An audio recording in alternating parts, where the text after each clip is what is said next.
Hello to all you sad owners of a Range Rover, and more specifically if you are the unfortunate owner of a Range Rover Sport TDV6 on a 2007 plate.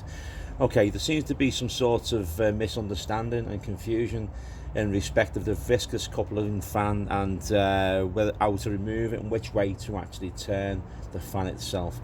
Some guys on YouTube uploaded videos and reasonably seems to have got it off with a little moderate amount of difficulty. One guy seemed to spend 8 hours, and in the end, well, it was an emergency procedure. They had to drill the thing off, obviously, which is not advisable because then you need to buy a new fan. So just to clarify, it is a 2007 plate 2.7 TDV6 Range Rover Sport. And I'm not literally going to clarify for you which way we need to turn this fan. I'm in the middle of a job actually to change the alternator, and I will show you that in a moment, just to let you know that you can do all of the work from the top. Most of it is easy, if not a bit awkward on the fingers, but this is the main bit that everyone seems to be struggling with. So here we go. I've already done this once anyway. It's been off and I put it back on just purely for the purposes of this video. So what I'm going to do is I'm going to hold the water pump and show you the direction now. Okay, so to take the thing off, it needs to go, and this is the clarifying now for yourselves, it needs to go in a clockwise direction, and there we go, straight off. To get it back on again, obviously anti-clockwise. Let's see, I'll give it a moment so I can put it on here for now. Yep, there we go, anti-clockwise, and it's going back on again quite easily. Obviously you just need to hold the water pump still, and there are tools to do this, which I'll show you in a moment. But again, there you can go, it's on anti-clockwise.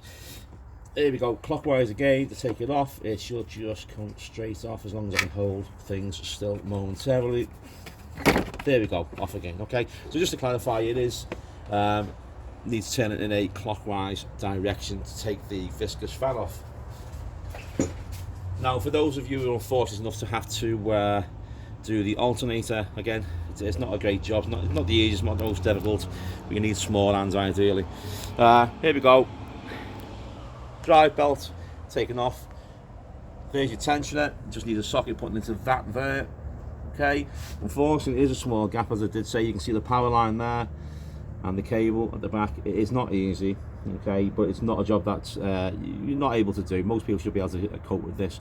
Again, the most difficult bit is probably that bit. That is the pain. Everything else is relatively straightforward. Now, if you want to try and do this job properly, a lot of people are saying, okay, you can jam in the water pump with screwdrivers, etc, etc. That's up to you. If you want to do that, that's fine.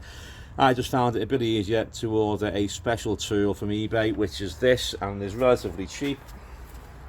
This one, the one on the left hand side there, goes on the nuts on the water pump, holding it still. You hold that still while at the other side, and there's another bit of confusion as well. What size nut is it? It's actually a 36mm. This particular spanner has 32 and 36 on this one on the right hand side. If I was yourselves, you're going to take this task over to order both, and make the job a lot easier, a lot less frustrating, and you won't want to set your car on fire. As you can see, I've got the old alternator off and the new one is to go on. So again, just to clarify, there we go. For all those of you, turn it to the right to take it off. Not a problem. It's easy enough. Just give it a good. I didn't even need a hammer. Some lads are using hammers. I didn't need to. I just used a bit of brute force, and I thought it actually spun the spanner off. It wasn't. It just cracked. It was done. So hope this helps, and hopefully sorts out a bit of a confusion situation as regards this Viscous fan. Good luck with your job, and well done for buying a Range Rover. Next, a German car, I think.